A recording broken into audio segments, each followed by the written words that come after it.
Okay, guys, so now we're going to take a look at the climate change graph analysis, and we are still on page 22 in your booklet.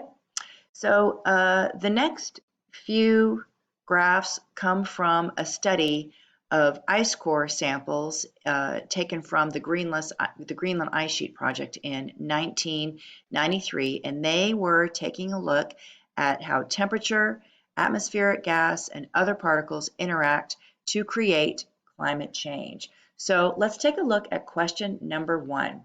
So in question number one, you are asked to take a look at this temperature graph. And the graph shows the temperature of the atmosphere over the last 40,000 years.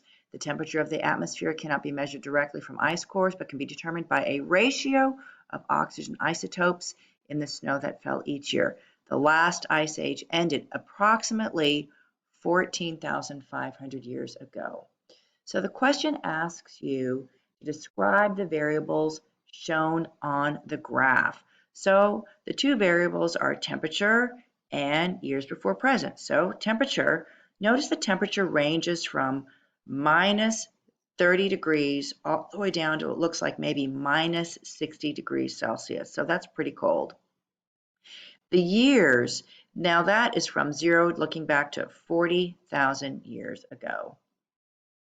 Then it asks you, during what time period did the largest change in temperature occur?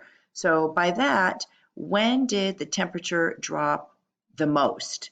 So if you take a look at the graph and in the shortest amount of time, so if you take a look at the graph, I would suggest that the temperature changed the most approximately 15,000 years ago when it was minus about 33 to then in about 2,000 years it dropped to minus, looks like about minus 53 degrees Celsius. Then the next question asks you, have we seen world average temperature changes occur this rapidly in the past century? So in the last 100 years, have we seen average temperature change drop that drastically? So I'll let you think about that and you can answer that. You can always pause the video if you need a little bit more time before I go on. So then let's take a look at the next graph. So now we're going to take a look at methane concentration. Alrighty, so once again, let's just take a look at methane, which is a powerful greenhouse gas.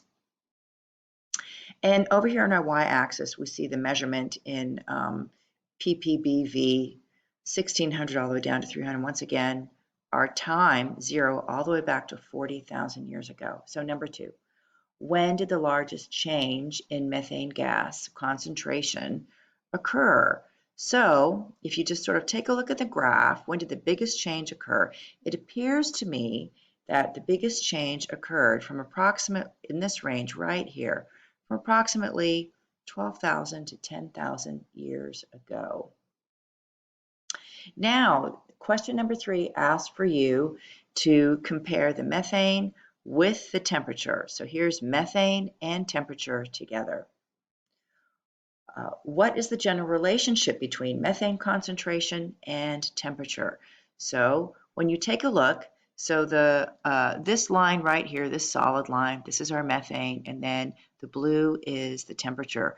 So it seems to me that when methane goes up, so does temperature.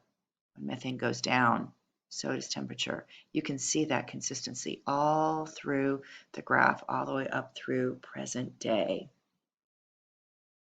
All right, now we're going to take a look at the next graph, which is calcium dust, another particle that's transported in the atmosphere that they can use to measure levels in over the last 40,000 years. So once again, on our y-axis here we have calcium, and then again here are our years. So it asks us, how does calcium dust get into the glacial ice? So if we read the intro, it tells us atmosphere contains types of dust particles, dust particles, which can be transported into the atmosphere by wind and then settling back out to Earth. So there you have it for that question. Then once again, it asks us, when did the largest change in calcium dust concentration occur. So it goes, starts high and then down, and then we have these periods up and down. When did the largest change occur? Well, guess what? If you take a look to about 10 to 12,000 years ago or so, 12,000 to 10,000 years ago, you see, maybe that's about 13,000 to 12,000 years ago, you see all of a sudden a great drop in the amount of calcium dust that's in the atmosphere. Then the next question asks you to take a look at calcium with temperature overlay. So temperature, once again, is in blue, calcium dust is in brown, and then it asks you, what is the relationship? Well, the relationship is when calcium dust increases, temperature decreases. When calcium dust decreases, temperature then increases. Then you're going to take a look at something that's called insolation.